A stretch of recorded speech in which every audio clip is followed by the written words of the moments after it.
巴菲特建议年轻人什么时候应该买房，一定要听到最后哦。My name's Nelson Arata. I'm from Southern California, and I have a question. It's not really related to intrinsic value or any of that stock stuff, but more on houses. I'm still quite young. I don't have a house yet, and I'm thinking about buying a house someday.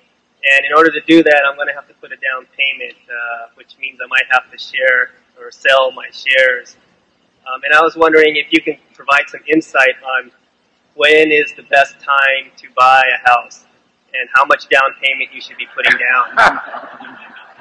Well, Charlie's going to give you an answer to that in a second. I'll just relate one story, which was when I got married. We did have about $10,000 starting off, and I told Susie, I said, "Now you know, there's two choices. It's up to you. We can either buy a house, which will use up all my capital, clean me out, and it'll be like a carpenter who's had his tools taken away from him, or you can let me work on this, and someday, who knows, maybe I'll even buy a little bit larger house than would otherwise be the case." So she was very understanding on that point, and we waited until 1956. We got married in 1952. I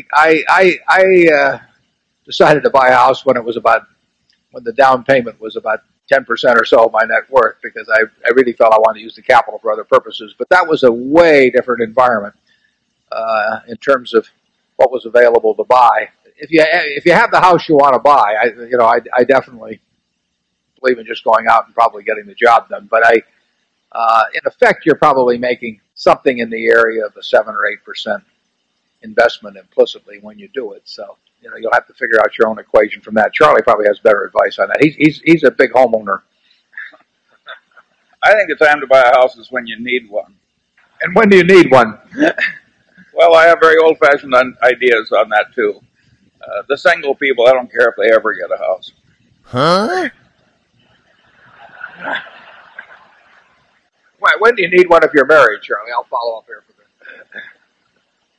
You need one when your wife wants one. Yeah. I think you've got that exactly right. 抖音